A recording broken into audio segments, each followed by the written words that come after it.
All right, so hello everyone, क्या हाल चाल भाई आप सब लोगों के। आई होप कि आप सभी बढ़िया हो, अच्छे से पढ़ाई लिखाई कर रहे हो। लास्ट क्लास को आपने अच्छे और बढ़िया तरीके से देख लिया है ना, और आपने उसको रिवाइज भी किया है। उस पर बेस्ड कुछ क्वेश्चंस भी किए होंगे जो भी आप साइड बुक्स यूज कर रहे हो, है ना। और मैं तो फिर भी कह रहा हूँ कि MS चौहान, हिमांशु पांडे, ये सारी अच्छी बुक्स हैं, और हो सके तो पास्ट ईयर क्वेश्चन और किसी अच्छे कोचिंग का मॉड्यूल लगाना शुरू कर दो, ठीक है। तो इन सब चीज़ों को सॉल्व करते रहो, और अगर कर रहे हो तो बहुत अच्छी बात है। तो आशा करता हूँ कि आप पढ़ाई लिखाई ढंग से कर रहे हो, और इसी आशय के साथ, इसी अच्छी बात के साथ हम लोग आज के लेक्चर को स्टार्ट करते हैं, ठीक है। तो मैं पहली बात तो ये उम्मीद करके चल रहा हूँ कि आप पुराने लेक्चर को देख के आए हो, और अगर आप पुराने लेक्चर को देख के आए हो तो आप एक बात मुझे बताओ, देख के आए हो तो वहाँ पे हम लोगों ने क्या देखा था कि SN2 रिएक्शन में हम लोग कौन सा सॉल्वेंट यूज करेंगे। तो वहाँ पे हमें जवाब मिला था पोलर एप्रोटिक सॉल्वेंट। क्यों यूज करेंगे तो हमें ये समझ में आया था कि पोलर एप्रोटिक सॉल्वेंट यूज करने का सबसे बड़ा रीजन ये था कि पोलर एप्रोटिक सॉल्वेंट में एक कैरेक्टरिस्टिक है कि वो चार्ज सेपरेशन तो दिखाता है, चार्ज में सेपरेशन तो दिखाता है, बट वहाँ पे कंप्लीटली बॉन्ड ब्रेक नहीं होता। SN2 रिएक्शन में इसी वजह से ट्रांजिशन स्टेट का फॉर्मेशन था। लेकिन SN1 रिएक्शन में हम लोग यूज करते थे पोलर प्रोटिक सॉल्वेंट। रीजन क्या था? क्योंकि SN1 रिएक्शन में कंप्लीट बॉन्ड ब्रेकिंग होता था और फॉर्मेशन ऑफ कार्बोकेटायन होता था। ये बातें भी क्लियर है सर? बिल्कुल ये बातें क्लियर है। अब हम लोग यहाँ पे क्या यूज कर रहे हैं? पोलर एप्रोटिक सॉल्वेंट, है ना। तो मैं पॉइंट्स को लिखते जाता हूँ और चीजों को समझते चलते हैं, है ना। इन SN2 reaction we use polar aprotic solvent. SN2 reaction में हम लोग पोलर एप्रोटिक सॉल्वेंट का यूज करते थे, हाँ या ना सर? बिल्कुल करते थे। P for polar, A for aprotic, S for solvent. ठीक बात है? हाँ सर बिल्कुल ठीक बात है। अगली बात सर अब हम लोग एक बात समझ चुके थे कि जो पोलर प्रोटिक सॉल्वेंट है, मतलब मैं पहले उस बात को लिखता हूं, जो पोलैरिटी होता है, क्या पोलैरिटी किसका? पोलर प्रोटिक सॉल्वेंट का।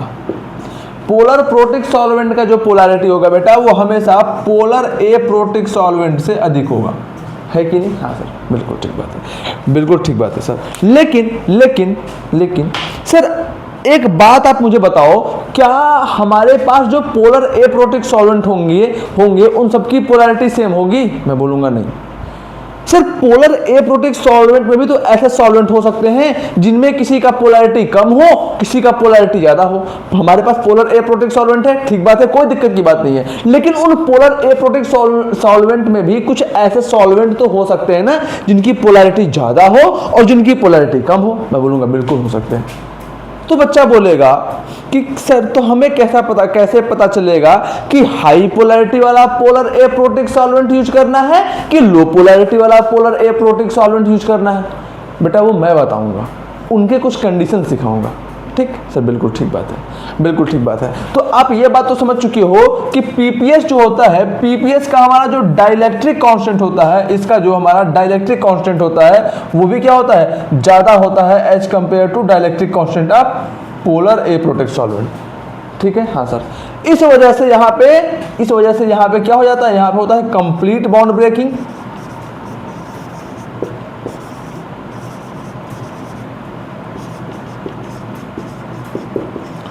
पोलर प्रोटिक सॉल्वेंट का डाइलेक्ट्रिक कांस्टेंट ज्यादा होता है, इस वजह से polar protic solvent complete bond dissociation में पार्टिसिपेट करवाता है। यानी कि पोलर प्रोटिक सॉल्वेंट जो है वो रिएक्टेंट मॉलिक्यूल में कंप्लीट बॉन्ड फॉर्मेशन को सपोर्ट करता है, कंप्लीट बॉन्ड डिसोसिएशन को, कंप्लीट बॉन्ड फ्यूजन को सपोर्ट करता है। मैं फिर से रिपीट कर रहा हूं, क्योंकि पोलर प्रोटिक सॉल्वेंट का डाइलेक्ट्रिक कांस्टेंट ज्यादा है, इस वजह से polar protic solvent SN1 reaction में जो हमारे पास रिएक्टेंट है उसके कंप्लीट बॉन्ड फ्यूजन को सपोर्ट करता है, यानी कंप्लीट बॉन्ड डिसोसिएशन को सपोर्ट करता है। बट क्योंकि इसका डाइलेक्ट्रिक कांस्टेंट थोड़ा सा कम हो जाता है, इस वजह से ये बॉन्ड फ्यूजन को उतना सपोर्ट नहीं कर पाता।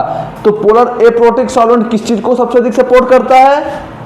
Only development in polarity. किसको? Development in polarity. तो लिखो उसी बात को।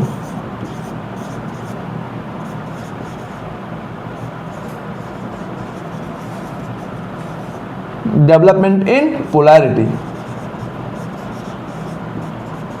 को सपोर्ट करता है।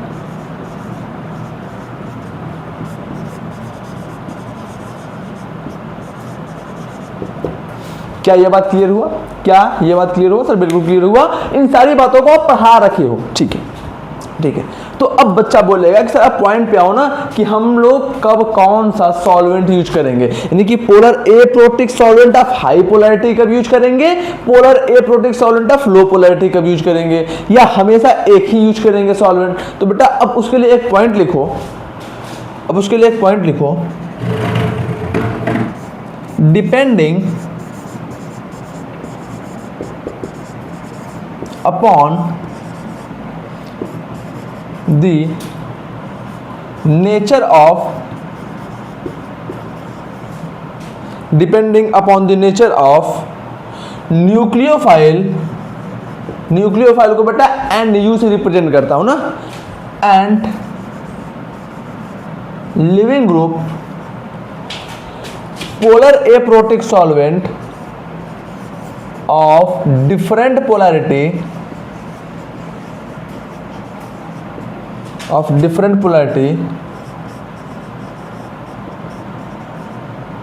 different polarity will be used। समझ गए बात को?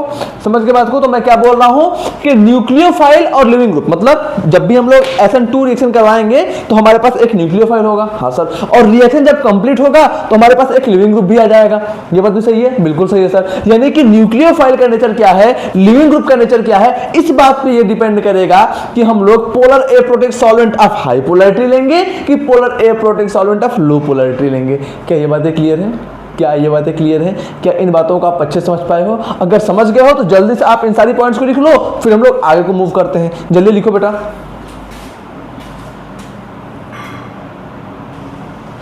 तो और बेटा अब हम लोग आगे की बातों को समझते हैं। मतलब हम लोगों ने ओवरव्यू तो ले लिया, अब देखो वन बाय वन केसेस बनाते हैं, उन केसेस को सॉल्व करते हैं, उन केसेस को समझते हैं, और हम लोग ये फिर कंक्लूजन देते हैं कि कब कौन सा सॉल्वेंट यूज करेंगे। ठीक है, समझ गए बात? सब बिल्कुल समझ गए बात। अब आओ पहली बात आप यहां से ये बात तो समझ गए कि जो हमारे पास पोलर एप्रोटिक सॉल्वेंट है वो बेसिकली हमारे पास दो टाइप की होंगे। SN2 रिएक्शन करवाने के लिए हम लोग ज्यादातर केस में दो टाइप के पोलर एप्रोटिक सॉल्वेंट का यूज करेंगे। कितने टाइप के? दो टाइप के, है ना? हाँ सर। पहला कौन सा टाइप हो गया? पहला हो गया polar aprotic solvent of low polarity, है ना? हम लोग पहला सॉल्वेंट यूज करेंगे polar aprotic solvent of low polarity. दूसरा कौन सा यूज करेंगे? दूसरा कौन सा यूज करेंगे? Polar aprotic solvent of high polarity, क्या ये बात क्लियर है सर? बिल्कुल क्लियर है। अब हम लोग कहां पर polar aprotic solvent of low polarity use करेंगे, polar aprotic solvent of high polarity ये कहां पे यूज करेंगे, इन सारे बातों को वन बाय वन केसेस बना के डिस्कस कर लेते हैं और बढ़िया तरीके से कर लेते हैं। तो बच्चा आपसे बहुत हम्बल रिक्वेस्ट है कि आप सब मेरे को बहुत ध्यान से सुनना। ये टॉपिक मक्खन की तरह क्लियर कर दूंगा, लेकिन उसके लिए आप लोग एकदम से सुनना, मेरे को सुनना पड़ेगा, आपको फुल अटेंशन से सुनना पड़ेगा। पूरे अटेंशन से आप इस बातों को सुनो। हम लोग इनको आराम से मस्त और मजेदार तरीके से कंप्लीट करते हैं, फिर आगे की तरफ मूव करते हैं। तो जल्दी आओ बेटा, देखना शुरू कर दो। इतनी बातों को लिख लिया, इतनी बातों को लिख लिया। आई होप कि लिख लिया होगा, क्योंकि साथ साथ लिखते रहो। मेरे को जरूरत जगह चाहिए थोड़ा सा ना, तो मैं सबको इरेज करता हूँ। पहले मेरे को थोड़ा सा जगह चाहिए, तो मैं जल्दी सबको इरेज करता हूँ, है ना? साथ साथ लिखते रहो।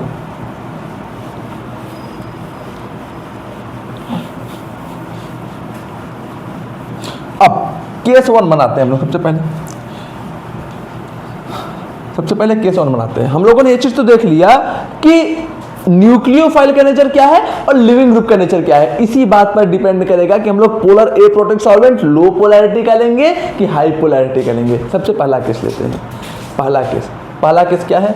हमारा जो न्यूक्लियोफाइल है, वो जो हमारा न्यूक्लियोफाइल है वो क्या है? नेगेटिव है, और जो हमारा लिविंग ग्रुप है वो भी क्या है? नेगेटिव है ना? हम लोगों ने न्यूक्लियोफाइल को भी नेगेटिव लिया और लिविंग ग्रुप को भी नेगेटिव लिया। अब ध्यान देना, जो हमारा SN2 रिएक्शन होता है कुछ ऐसा ही होता है क्या? मान लो हमारे पास ये है, ये मैंने ले लिया कोई न्यूक्लियोफाइल, ये नेगेटिवली चार्ज न्यूक्लियोफाइल लिया है सर। बिल्कुल ठीक बात है, ये हो गया X। तो आपको पता है कि SN2 रिएक्शन में सबसे पहले क्या होता है, फॉर्मेशन ऑफ ट्रांजिशन स्टेट। क्या होता है, formation of transition state. Sir बिल्कुल सही बात बोले आप। तो ये न्यूक्लियोफाइल इस कार्बन पे अटैक करेगा, ये बंदा लीव करेगा, एक टाइम ऐसा आएगा कि एक ट्रांजिशन स्टेट का फॉर्मेशन होगा जिसमें हमारे पास ये हो गया H, ये हो गया H, ये हो गया H। इसको मैं ठीक से बना देता हूँ ना, ये dash dash dash dash dash dash dash dash, और ये क्या हो गया, ये वेज हो गया। ठीक है, हाँ सर। यहाँ पे हमारा न्यूक्लियोफाइल ऐड हो रहा है और यहाँ पे हमारा X नेगेटिव लीव हो रहा है। ठीक है, इस पर डेल्टा नेगेटिव हो जाएगा, इस पर भी डेल्टा नेगेटिव हो जाएगा।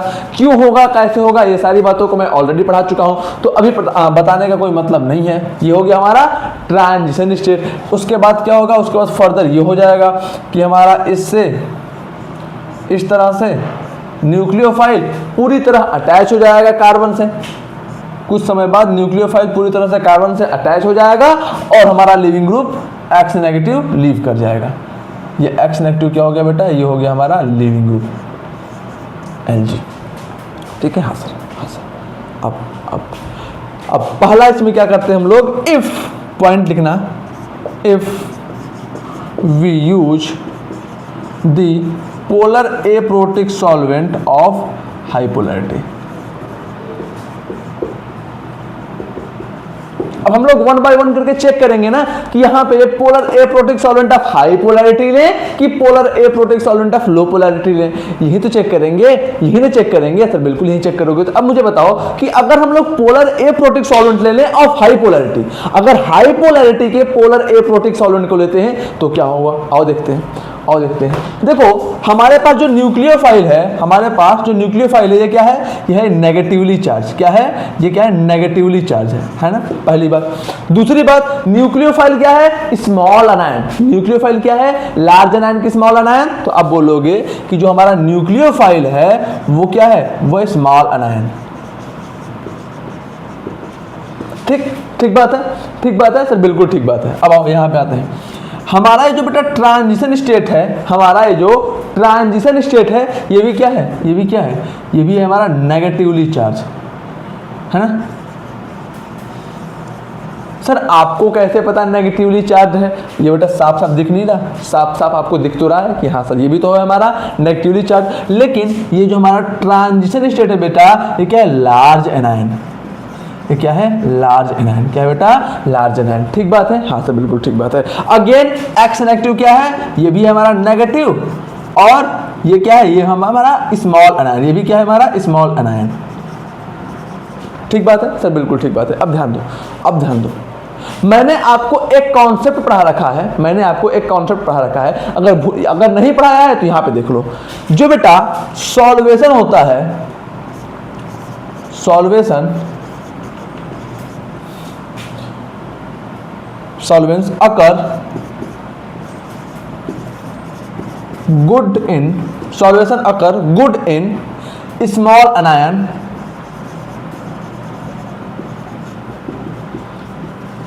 if the solution occur good in small anion if the charge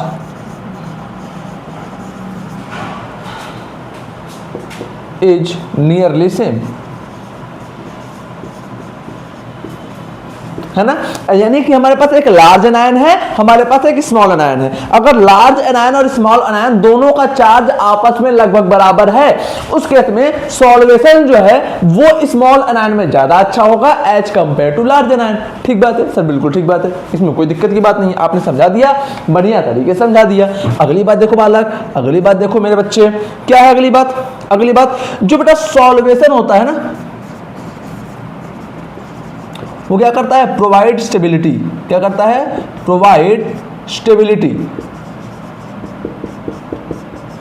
मतलब सर इसका मतलब ये हुआ, more the extent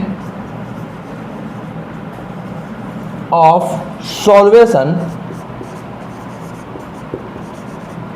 more will B the stability। समझ गए बात को? यानी कि जितना अच्छा सॉल्वेशन होगा, यानी कि जितना अच्छा सॉल्वेशन होगा उतनी तगड़ी स्टेबिलिटी होगी। जितना तगड़ा सॉल्वेशन होगा उतनी तगड़ी स्टेबिलिटी होगी। तो आप जल्दी से इसको नोट डाउन करो, फिर मैं चीज़ों को इरेज करता हूं और फिर आगे की तरफ मूव करते हैं। तो इतनी सारी बातें आई होप कि आपको क्लियर हो गई होंगी ना, कि जितना अच्छा सॉल्वेशन होगा जिस मॉलिक्यूल में उतनी उसकी स्टेबिलिटी बढ़ेगी। क्यों? क्योंकि सॉल्वेशन जो है वो चार्ज को थोड़ा सा डिक्रीज कर देता है और स्टेबिलिटी को इंक्रीज कर देता है। ठीक बात है? ठीक बात है सर, बिल्कुल ठीक बात है। चलो जल्दी नोट करो बेटा।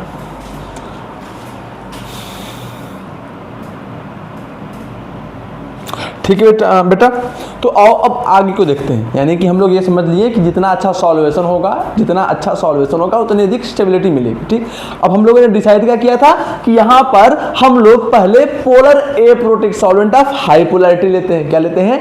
Polar aprotic solvent of high polarity. ये डिसाइड किया था ना सर? बिल्कुल डिसाइड किए थे। तो आओ हम लोग लेके देखते हैं कि दिक्कतें क्या आती हैं या फिर अच्छाइयाँ क्या होती हैं। ठीक है? हाँ सर, हाँ सर।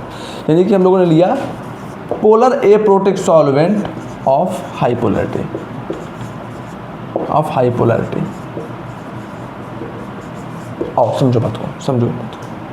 अगर ये पोलर एप्रोटिक सॉल्वेंट है ऑफ हाई पोलैरिटी, तो ये हाईली चार्ज पार्टिकल से ज्यादा अच्छा सॉल्वेशन करेगा। हाँ या ना? हाँ या ना? इसकी पोलैरिटी अधिक है तो ये सॉल्वेशन भी अधिक करेगा। जिसकी पोलैरिटी ज्यादा होगी बेटा वो ज्यादा सॉल्वेशन करेगा, जिसकी पोलैरिटी कम होगी वो कम सॉल्वेशन करेगा। तो और इस पॉइंट को भी लिखो, इस पॉइंट को भी लिखो। More the polarity, more will be the solvation. अगर पोलैरिटी अधिक है तो सॉल्वेशन भी अधिक होगा। हाँ या ना सर? बिल्कुल ठीक बात है सर, बिल्कुल ठीक बात है। चलो अच्छी बात है। अब मुझे बताओ हमारे पास एक तो न्यूक्लियोफाइल हो गया। हाँ सर।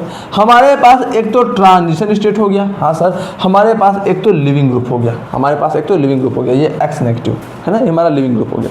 ठीक है, मैं तुमसे पूछता हूँ कि ये बताओ सबसे तगड़ा सॉल्वेशन कहाँ पे होगा? सबसे तगड़ा सॉल्वेशन कहाँ पे होगा? तो बच्चा तुरंत बोलेगा कि सर आपने एक पॉइंट लिखवाया था कि स्मॉल एनायन में बढ़िया सॉल्वेशन होता है as compared to large anion. बोला अच्छी बात है। इसका मतलब बच्चा ये बोलेगा कि सर देखो जो न्यूक्लियोफाइल है वो हमारा एक टाइप ऑफ स्मॉल एनायन है। ये क्या है? एक स्मॉल एनायन है ना? अच्छी बात है। तो अगर न्यूक्लियोफाइल एक स्मॉल एनायन है, न्यूक्लियोफाइल अगर हमारे एक स्मॉल एनायन है तो यहाँ पे क्या होगा? यहाँ पे क्या होगा? More extent of solvation, more extent of solvation will take place. ठीक बात है, यानी कि यहां पर ज्यादा अच्छा सॉल्वेशन होगा। अब ये देखो, ये जो हमारा ट्रांजिशन स्टेट है ये क्या है बेटा? तो बच्चा बोलेगा कि सर ये है हमारा लार्ज एनायन। क्या है? Large anion. अब क्योंकि ये हमारा लार्ज एनायन है इसका मतलब यहां पर लेस सॉल्वेशन होगा।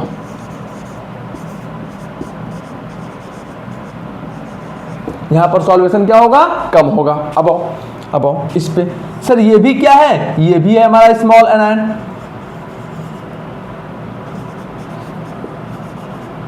यानी कि यहां भी सॉल्वेशन क्या होगा? यहां भी गुड सॉल्वेशन होगा, अच्छा सॉल्वेशन होगा।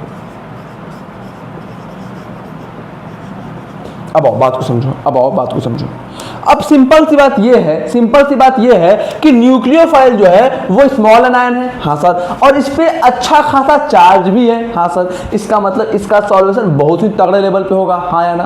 तो बिल्कुल ठीक बात है। तो अब मुझे बताओ कि अगर न्यूक्लियोफाइल का सॉल्वेशन ज्यादा हो रहा है as compared to transition state, अगर न्यूक्लियोफाइल का सॉल्वेशन ट्रांजिशन स्टेट से ज्यादा हो रहा है, इसका मतलब क्या कि न्यूक्लियोफाइल की स्टेबिलिटी भी ज्यादा बढ़ेगी। सॉल्वेशन ट्रांजिशन स्टेट का भी हो रहा है। हाँ सर। सॉल्वेशन तो ट्रांजिशन स्टेट का भी हो रहा है, बिल्कुल ठीक बात है। इसका मतलब स्टेबिलिटी जो है, जो हमारा स्टेबिलिटी है ट्रांजिशन स्टेट का, जो इसका मतलब अगर देखो ट्रांजिशन स्टेट का भी सॉल्वेशन हो रहा है तो ट्रांजिशन स्टेट की भी स्टेबिलिटी तो बढ़ेगी। तो ट्रांजिशन स्टेट की भी स्टेबिलिटी तो बढ़ेगी। अब लेकिन मुझे आप एक बात बताओ, क्योंकि ट्रांजिशन स्टेट में सॉल्वेशन कम है एज कंपेयर टू न्यूक्लियोफाइल, तो ट्रांजिशन स्टेट की जो स्टेबिलिटी बढ़ेगी वो भी तो कम होगी एज कंपेयर टू न्यूक्लियोफाइल। बोलो, अगर ट्रांजिशन स्टेट में सॉल्वेशन ही कम हो रहा है तो जो ट्रांजिशन स्टेट में इंक्रीमेंट ऑफ स्टेबिलिटी है वो भी तो कम होगा as compared to nucleophile. Sir बिल्कुल ठीक बोले हो, सर बिल्कुल ठीक बोले हो। इसका मतलब क्या कि जो हमारा ट्रांजिशन स्टेट है वो न्यूक्लियोफाइल से कम स्टेबल हुआ। इसका मतलब क्या, इतनी बातों को लिख लिए, जल्दी से पहले आप लिख लो इतनी बातों को, आप इतनी बातों को जल्दी से पहले लिख लो बेटा। तो चलो बेटा अब हम लोग आगे की बातें समझते हैं। अब आगे की बात क्या हुआ, आगे की बात बेटा ये हुआ, अब क्योंकि हमारा न्यूक्लियोफाइल जो है, हमारा जो बेटा न्यूक्लियोफाइल है वो सॉल्वेशन की वजह से क्या हो रहा था, मोर स्टेबल हो रहा था ना। तो लिख लो उसी पॉइंट को, due to solvation,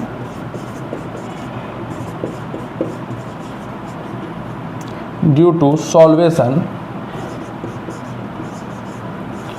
nucleophile become more stable than transition state,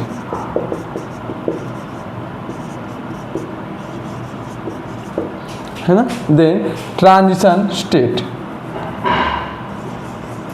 अब क्योंकि सॉल्वेशन की वजह से न्यूक्लियोफाइल ट्रांजिशन स्टेट से ज्यादा स्टेबल हो जा रहा है। अब बताओ कि अगर, अब मुझे को एक बात बताओ कि अगर न्यूक्लियोफाइल ट्रांजिशन स्टेट से अधिक स्टेबल हो गया, मतलब न्यूक्लियोफाइल यानी कि क्या ये किस साइड में है, तो आप बोलोगे कि न्यूक्लियोफाइल जो है वो रिएक्टेंट साइड में है। तो बताओ मेरे को, अगर ये न्यूक्लियोफाइल यानी कि एक तरह का रिएक्टेंट, न्यूक्लियोफाइल रिएक्टेंट साइड में है ना, तो अगर मैं तुमसे पूछता हूँ कि रिएक्टेंट साइड अधिक स्टेबल हो जाए, है ना, रिएक्टेंट साइड क्या हो रहा है बेटा, ज्यादा स्टेबल हो रहा है, किसके कंपेरिजन में, प्रोडक्ट के कंपेरिजन में। प्रोडक्ट साइड से ज्यादा स्टेबल क्या हो रहा है, रिएक्टेंट साइड। तो मुझे एक बात बताओ, रिएक्शन फॉरवर्ड डायरेक्शन में होना चाहेगा, यानी कि ये बंदा अधिक स्टेबल हो रहा है, तो क्या ये इस कार्बन पर अटैक करके इसको बनाना चाहेगा, सर नहीं बनाना चाहेगा। क्यों, ये कम स्टेबल है इससे, ये जो है इससे कम स्टेबल है। तो ये बंदा जब अगर पहले ही ज्यादा स्टेबल हो जा रहा है तो वो इस कार्बन पर अटैक ही नहीं करना चाहेगा। सर बिल्कुल ठीक बात है। अब जब ये बंदा इस कार्बन पर अटैक करना ही नहीं चाहेगा तो इसका फॉर्मेशन भी कम हो जाएगा। ठीक है, हाँ सर, इसका फॉर्मेशन भी कम हो जाएगा। तो अब समझो बात को, अगर इसका फॉर्मेशन कम हो रहा है, इसका मतलब क्या, रिएक्शन शुरू हो गई कि नहीं। Polar A protic solvent of high polarity डालते ही ये बंदा अधिक स्टेबल हो गया। अब जैसे ही ये न्यूक्लियोफाइल अधिक स्टेबल हुआ, वो न्यूक्लियोफाइल इस कार्बन पर अटैक करने की कोशिश ही नहीं करेगा। क्यों, बंदा ऑलरेडी स्टेबल है, तो क्यों लड़ाई झगड़ा करे। ठीक बात है, तो बिल्कुल ठीक बात है। तो जब ये न्यूक्लियोफाइल इस कार्बन पर अटैक करने की कोशिश ही नहीं करेगा तो हमारा ट्रांजिशन स्टेट का फॉर्मेशन भी कम हो जाएगा। कम हो जाएगा कि नहीं हो जाएगा, सर बिल्कुल कम हो जाएगा। तो क्या मैं यहां से ये बात बोल दूं, कि polar A protic solvent of high polarity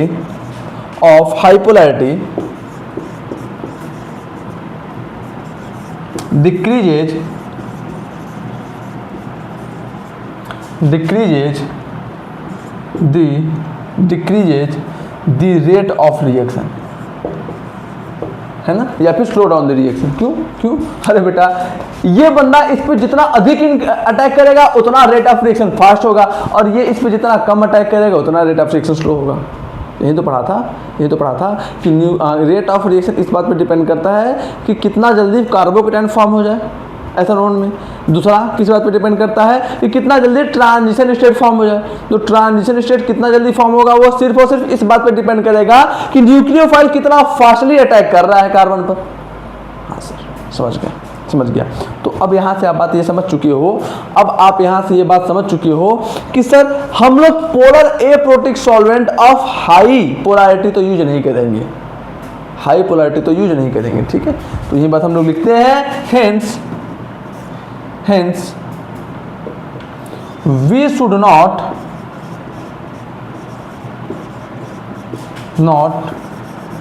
use polar aprotic solvent of high polarity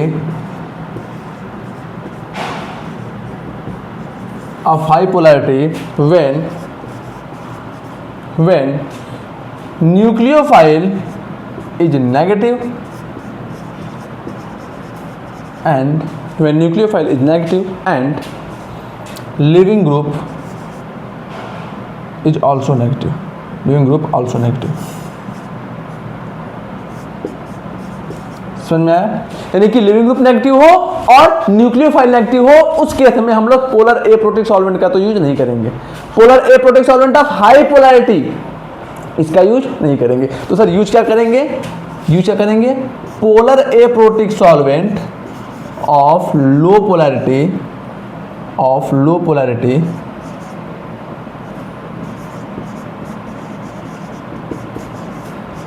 will be used, है ना? यानी कि हम लोग पोलर एप्रोटिक सॉल्वेंट का तो यूज करेंगे, लेकिन लो पोलैरिटी वाले। कैसे? लो पोलैरिटी वाले। क्या ये बातें क्लियर है आपको? क्या आपको ये बातें भी बढ़िया क्लियर है? अच्छे से क्लियर है? सर बिल्कुल क्लियर है सर, क्रिस्टल क्लियर है, कोई दिक्कत की बात नहीं है। अच्छा अब एक बच्चा बोलेगा कि सर ये देखो सर, ये जो लिविंग ग्रुप है सर, ये भी स्मॉल एनायन है, ये भी नेगेटिवली चार्ज है, तो सर यहाँ पर भी तो सॉल्वेशन बहुत अच्छा होना चाहिए। बोलूँगा कोई बात नहीं, होना चाहिए, बिल्कुल होना चाहिए। तो बच्चा बोलेगा कि सर अगर इसमें सॉल्वेशन अच्छा हुआ तो प्रोडक्ट की भी तो स्टेबिलिटी बढ़ गई। मैं बोलूँगा हाँ बढ़ गई, उससे क्या हुआ? तो बच्चा बोलेगा कि सर अगर प्रोडक्ट की स्टेबिलिटी बढ़ रही है तो रिएक्शन को अब तो आना चाहिए फॉरवर्ड डायरेक्शन में। मैं बोलूँगा अब रुक जाओ। बच्चा बोलेगा क्यों? मैं बोलूँगा कि बेटा प्रोडक्ट तो तब बनेगा ना, लिविंग ग्रुप तो तब निकलेगा ना जब रिएक्शन होगा। बच्चा बोलेगा हाँ। अब अगर ये बंदा इस पर पहले ही अटैक कर दे रहा है तो रिएक्शन धीरे हो जाएगी। हाँ सर, और रिएक्शन धीरे होगा इसका मतलब ये भी लेस नंबर में बनेगा। हाँ सर, अब अगर ये लेस नंबर में बनेगा तो इसका सॉल्वेशन भी लेस नंबर में होगा। मान लो यहाँ पे 2 या 3 केवल X नेगेटिव के मॉलिक्यूल बने, ठीक है, तो केवल 2 या 3 X नेगेटिव में सॉल्वेशन हो रहा है। यहाँ पर 50 न्यूक्लियोफाइल के मॉलिक्यूल हैं, तो यहाँ पे 50 मॉलिक्यूल में सॉल्वेशन हो रहा है। अधिक सॉल्वेशन कहाँ हो रहा है? सर यहाँ पे। अब यहाँ पे अधिक सॉल्वेशन हो रहा है तो स्टेबिलिटी अधिक कहाँ बनेगी? सर यहाँ पे बनेगी। समझ पा रहे बात को? यानी कि ज्यादा स्टेबल साइड कौन सा हो रहा है? रिएक्टेंट की प्रोडक्ट, तो बोल दोगे रिएक्टेंट। समझ गए बात को? तो polar aprotic solvent of high polarity को अगर हम लोग यूज करते हैं तो उससे क्या होता है? उससे हमारा जो रिएक्टेंट साइड है वो थोड़ा सा ज्यादा स्टेबल हो जाता है as compared to product side. तो अगर रिएक्टेंट ज्यादा स्टेबल हो रहा है तो प्रोडक्ट बनाना चाहेगा क्या? अगर रिएक्टेंट ही अधिक स्टेबल हो गया बेटा तो क्या ये प्रोडक्ट बनाना चाहेगा? तो अब बोलोगे नहीं बनाना चाहेगा सर, नहीं बनाना चाहेगा। ठीक बात है, तो बस इसी वजह से रिएक्शन फॉरवर्ड डायरेक्शन में मूव नहीं करता, है ना? तो इस वजह से हम लोग क्या करेंगे? हम लोग polar aprotic solvent of high polarity को यूज करना अवॉइड करेंगे और हम लोग यूज करेंगे polar aprotic solvent of low polarity. क्या इतनी बातें क्लियर है बेटा? क्या बेटा इतनी बातें क्लियर है? सर बिल्कुल क्लियर है। तो अब जल्दी से इसको लिख लो या स्क्रीनशॉट ले लो, फिर हम लोग केस 2 डिस्कस करते हैं। ठीक है, जल्दी करो।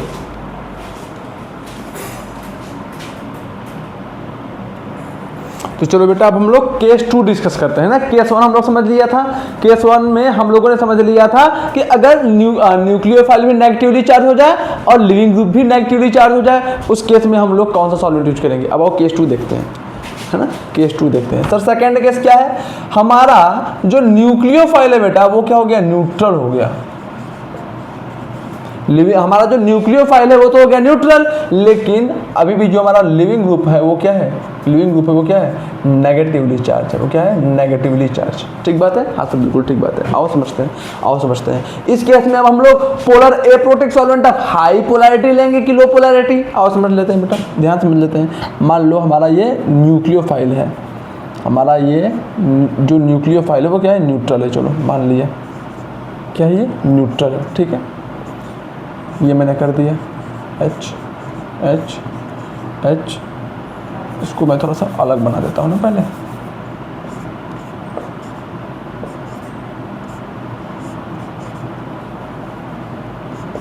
है ना? X कर दिया। ठीक है सर बिल्कुल ठीक है। अब देखो ध्यान से समझो।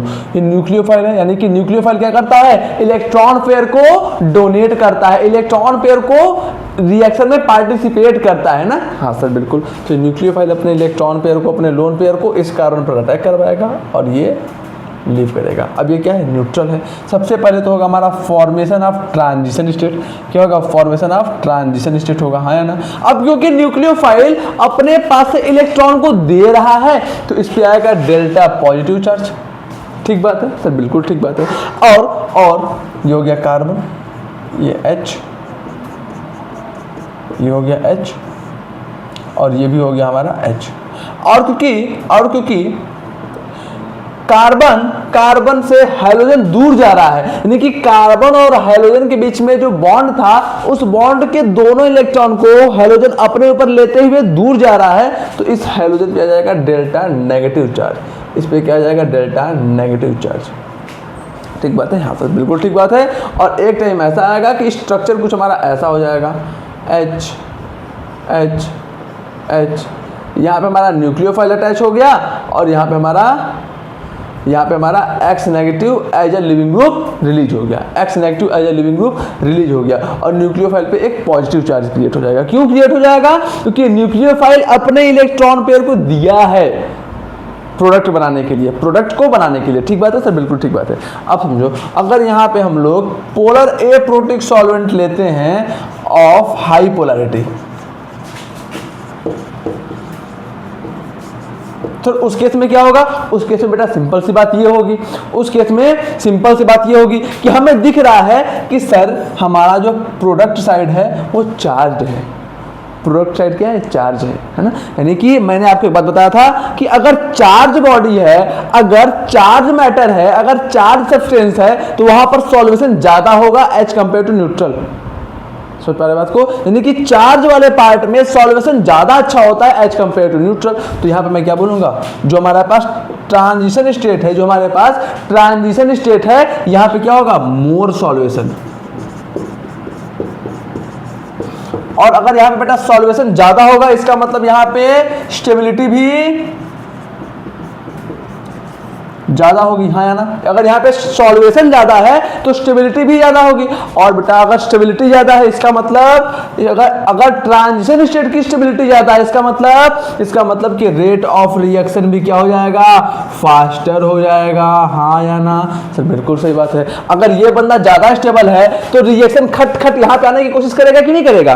अगर ये वाली चीज अधिक स्टेबल है तो ये सब क्या सोचेंगे कि जल्दी से यहाँ पे चल भाई, जल्दी से यहाँ पे चल, यहाँ पे बहुत आराम है, हमारे पास तो आराम नहीं है लेकिन यहाँ पर आराम है। तो जल्दी से ये दोनों बंदे इधर को आने की कोशिश करेंगे कि नहीं। अरे हाँ या ना बोलो भाई, अरे बोल मेरे भाई, मुंह खोल मेरे भाई, बता ये बात सही है कि नहीं, बोल ये बात सही है कि नहीं। तो अब बोलोगे बिल्कुल सही बात बोल रहे हो सर, ये रिएक्टेंट बहुत जल्दी प्रोडक्ट की तरफ आने की कोशिश करेंगे। मैं बोला अच्छी बात है, मैं बोला अच्छी बात है।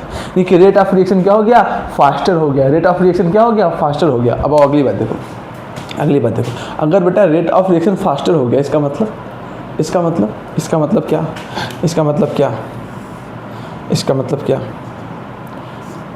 इसका मतलब ये हुआ कि polar aprotic solvent of high polarity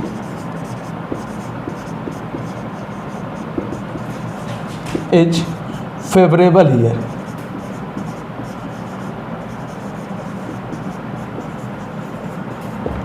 क्या ये बात क्लियर है? इसका मतलब यहां पे polar aprotic solvent of high polarity favourable है। ठीक है, पिछले वाले का बिल्कुल अपोजिट, पिछले वाले का बिल्कुल अपोजिट। ठीक है, तो आप जल्दी से इतनी बातों को लिखो या फिर स्क्रीनशॉट लो। हम लोग केस 3 डिस्कस करते हैं। फर्स्ट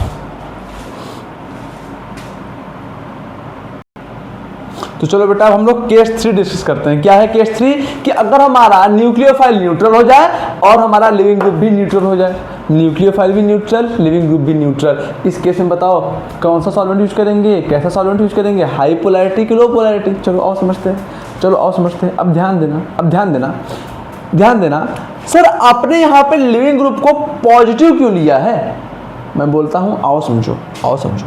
बेसिकली ये स्ट्रक्चर कुछ ऐसा है, ये स्ट्रक्चर कुछ ऐसा है। अब बोलोगे कि हाँ सर ऐसा ही है, ऐसा ही बनाए हो तो ऐसा ही है। सर इसको क्यों पॉजिटिव लिया है? अब समझो, मैंने क्या केस रखा है कि लिविंग ग्रुप न्यूट्रल होना चाहिए, लिविंग ग्रुप न्यूट्रल होना चाहिए। अब आपको पता है कि जब ये कार्बन और लिविंग ग्रुप के बीच का बॉन्ड टूटेगा तो हेट्रोलिटिकली बॉन्ड टूटेगा, बॉन्ड में हेट्रोलिटिक बॉन्ड फ्यूजन होगा। पता है ना सर? बिल्कुल पता है, SN2 रिएक्शन में पढ़ाया था सर आपने। मैं बोला बहुत अच्छी बात है। मैं पूछूंगा दूसरी अच्छी बात क्या है, तो बच्चा बोलेगा कि सर जब ये कार्बन और लिविंग ग्रुप के बीच का बॉन्ड टूटेगा तो बॉन्ड के दोनों इलेक्ट्रॉन इस लिविंग ग्रुप पे शिफ्ट हो जाएंगे। मैं बोला ओह ये अच्छी बात है क्या? तो बच्चा बोलेगा हाँ सर ये अच्छी बात है, सर ये अच्छी बात है। ठीक ठीक, हाँ सर। अब बेटा अगर ये अच्छी बात है, अगर ये अच्छी बात है तो यहाँ से क्या होगा, यहाँ से क्या होगा, यहाँ से हमें कुछ स्ट्रक्चर ऐसा मिलेगा ना, यहाँ से हमें जो स्ट्रक्चर मिलेगा वो तो कुछ ऐसा मिलेगा ना। कैसा?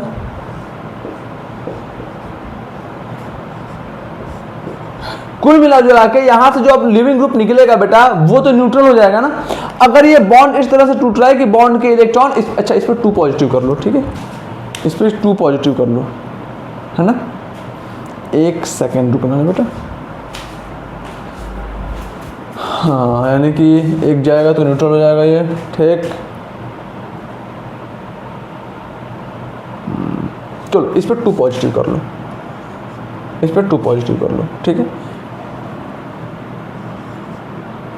इस पर 2 पॉजिटिव कर लो। अब समझ जाओगे, अब आप एकदम आराम से समझ जाओगे बात को, समझोगे बात को। अब बताओ मेरे को, अब बताओ मेरे को, आपको पता है कि कार्बन और लिविंग ग्रुप के बीच का जो बॉन्ड फ्यूजन होगा वो हेट्रोलिटिक मोड में होगा। किस मोड में हो रहा है? हेट्रोलिटिक मोड में हो रहा है। तो अगर बेटा इन दोनों के बीच का बॉन्ड फ्यूजन हेट्रोलिटिक मोड में होगा तो जैसे ही बॉन्ड टूटेगा तो बॉन्ड में प्रेजेंट दोनों इलेक्ट्रॉन इस लिविंग ग्रुप पे शिफ्ट हो जाएंगे, हाँ या ना? हाँ सर। इस लिविंग ग्रुप पे 2 पॉजिटिव है यानी कि 2 प्रोटॉन का चार्ज है। तो जैसे इसके पास 2 इलेक्ट्रॉन आते हैं क्या 2 प्रोटॉन का चार्ज 0 बन जाएगा कि नहीं बन जाएगा?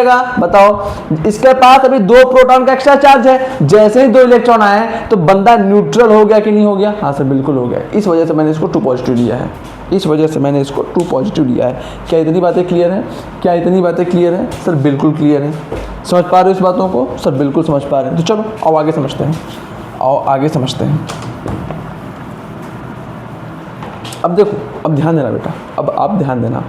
मैं तुमसे क्या पूछ रहा हूँ, मैं तुमसे क्या पूछ रहा हूँ कि ये हो गया हमारा रिएक्टेंट साइड और ये हो गया हमारा प्रोडक्ट साइड। ये हो गया हमारा रिएक्टेंट साइड, ये हो गया हमारा प्रोडक्ट साइड।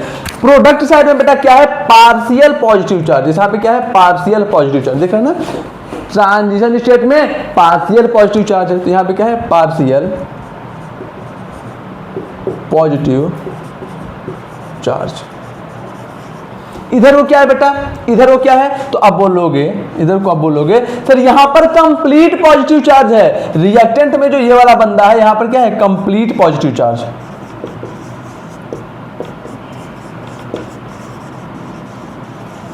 ठीक बात है सर, बिल्कुल ठीक बात है। अगली बात क्या है? अगली बात यह है बेटा कि जो हमारा ट्रांजिशन स्टेट साइड है, प्रोडक्ट साइड है, यहां पर क्या है? यहां पर क्या है? Larger cation. क्या है? Larger cation. जो हमारा ट्रांजिशन स्टेट है वहां पे क्या है? लार्जर कैटायन, यानी कैटायन का साइज बड़ा है। और यहां पर क्या है बेटा? तो आप फटाक से बोलोगे सर यहां पर है स्मॉलर कैटायन। क्या है? Smaller cation.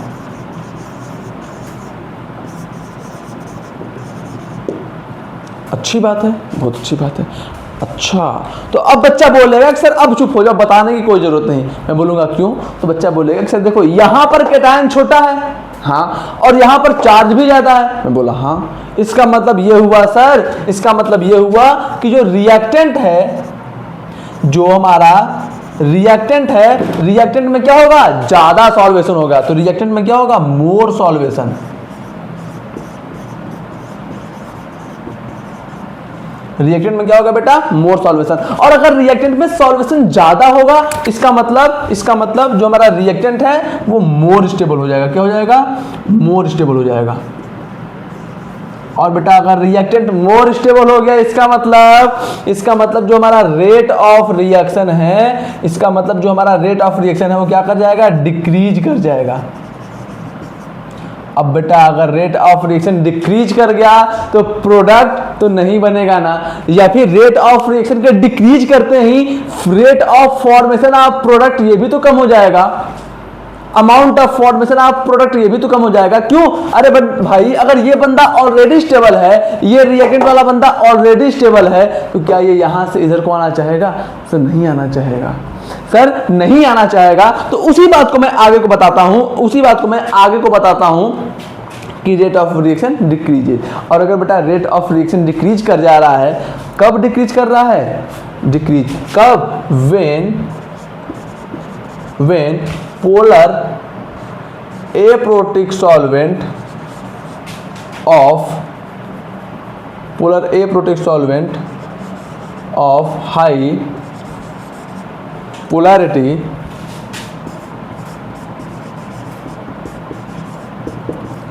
Is used. अगर हम लोग polar aprotic solvent of high polarity use कर रहे हैं तो बेटा हमारा जो रेट ऑफ रिएक्शन है वो क्या हो रहा है? डिक्रीज कर जा रहा है। क्यों? मैंने आपको बता रखा है ना कि पोलर एप्रोटिक सॉल्वेंट में सॉल्वेशन अच्छा होता है। हाँ सर, और ये भी चार्ज पार्टिकल, ये भी चार्ज मॉलिक्यूल, तो सॉल्वेशन तगड़े लेवल पे हो जाएगा कि नहीं हो जाएगा? सर बिल्कुल हो जाएगा। इसका मतलब जब न्यूक्लियोफाइल न्यूट्रल हो और लिविंग ग्रुप भी न्यूट्रल हो, उस केस में भी हम लोग polar aprotic solvent of high polarity avoid करेंगे। तो जल्दी से लिख लो, when nucleophile is neutral and leaving group is also neutral, then we avoid to take polar aprotic solvent of high polarity because it decreases the rate of reaction. Clear है बात? बिल्कुल clear है। तो अगला पॉइंट क्या लिखोगे? अगला point लिखोगे hence we use polar aprotic solvent of low polarity to increase the rate of reaction. क्या इतनी बातें क्लियर हैं? इतनी सारी बातें आपको क्लियर हैं क्या? बढ़िया से समझ में आई क्या? तो अगर आ गई है तो आप जल्दी से इन बातों को लिख लो, फिर हम लोग लास्ट कॉन्सेप्ट पढ़ते हैं, यानी कि केस 4। जल्दी लिखो बेटा। चलो बेटा अब हम लोग लास्ट केस डिस्कस करते हैं। लास्ट केस यानी कि केस नंबर 4। तो केस नंबर 4 क्या बोलता है कि अगर हमारा न्यूक्लियोफाइल नेगेटिव हो जाए और लिविंग ग्रुप न्यूट्रल हो जाए, उस केस में क्या? उस केस में भी हम लोग polar aprotic solvent of high polarity use करेंगे। और देखो तो बच्चा तुरंत बोलेगा सर देखो नेगेटिवली चार्ज न्यूक्लियोफाइल, ये है एक स्मॉल एनायन। ये क्या है? Small anion. बोला बहुत अच्छी बात है, ये क्या है? स्मॉल है। अब बच्चा बोलेगा कि सर देखो यहां पर भी पॉजिटिव चार्ज है और ये भी क्या है? ये भी है स्मॉल। ये भी क्या है? स्मॉल। अच्छा, लेकिन ये ट्रांजिशन स्टेट क्या है? लार्ज। क्या है? लार्ज। अरे बेटा ये जो रिएक्टेंट वाला बंदा है वो ट्रांजिशन स्टेट से तो स्मॉल है ना। ये रिएक्टेंट का जो बंदा है वो ट्रांजिशन स्टेट से तो स्मॉल है ना। हाँ सर बिल्कुल है। क्यों? 1 2 3 4 एटम है। 1 2 3 4 5 एटम है यहाँ पे, और यहाँ पे 1 2 3 4 5 6 एटम। ओ यानी कि सर जाहिर सी बात है ये तो छोटा है साइज में इससे। अच्छा, तो अगर ये साइज में छोटा है, ये भी साइज में छोटा है, इसका मतलब यहां पर भी रिएक्टेंट में अधिक सॉल्वेशन होगा अगर हम लोग polar aprotic solvent of high polarity ले तो बस वही बात को लिखता हूं, if polar aprotic solvent of high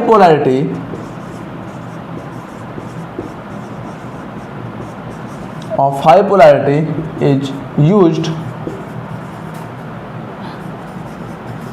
then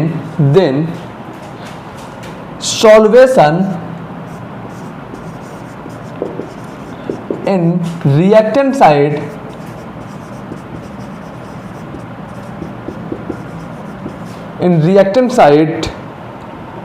solution in reactant side stabilizes।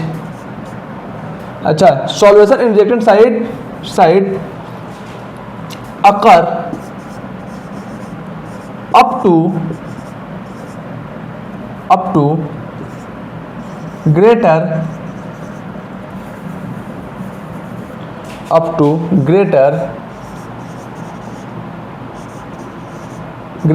extent,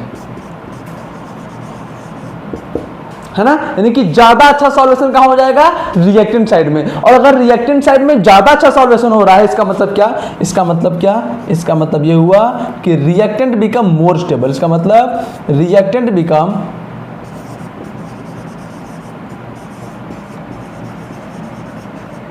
more stable.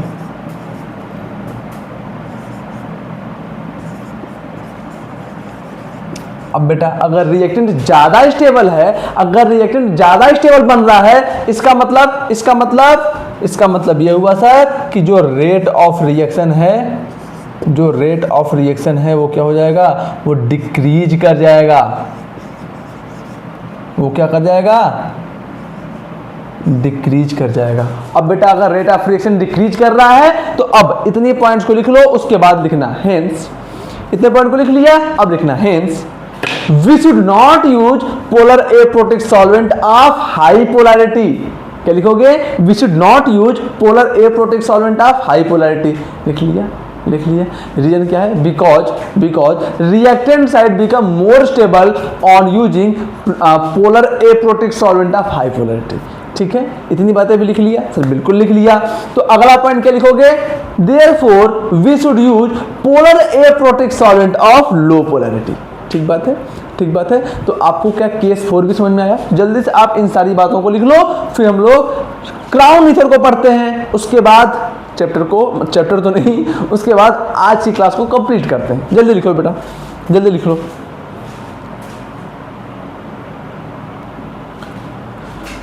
तो चलो बेटा, आज के क्लास का लास्ट टॉपिक हम लोग पढ़ते हैं क्राउन ईथर। सर ये क्राउन ईथर क्या होता है, कैसे काम करता है, क्या इंपॉर्टेंस है, ठीक है समझते हैं। बेटा जो क्राउन ईथर है ये भी एक टाइप का पोलर एप्रोटिक सॉल्वेंट है। सर ये इसको क्राउन ईथर क्यों कहते हैं, ईथर से आपको क्या समझ में आ रहा है कि ये एक ईथर है।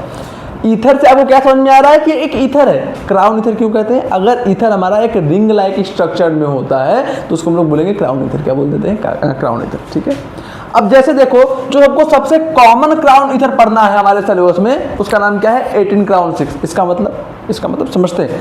इसमें जो बेटा 18 है वो क्या होता है, टोटल नंबर ऑफ एटम्स है ना। ये जो 18 है क्या है, ये total number of atom in the ring. Ring में टोटल कितने एटम है, 18। कितने हैं, 18। ठीक है, 6 क्या है, रिंग में टोटल एटम 18 हो गए। हाँ सर, अब उन टोटल एटम्स में से ऑक्सीजन एटम कितने हैं, तो वो क्या है, 6 किसको रिप्रेजेंट करता है, total number of oxygen atom in the ring. Ring में कितने ऑक्सीजन एटम है, अच्छा कितने हैं, वो 6। तो मैं तुमसे एक बात पूछता हूं कि अगर रिंग में 18 तो टोटल एटम हो गए, 6 ऑक्सीजन के हो गए, तो कार्बन के कितने हुए हैं, तो आप क्या बोलोगे, सर कार्बन के टोटल 12 एटम हुए हैं।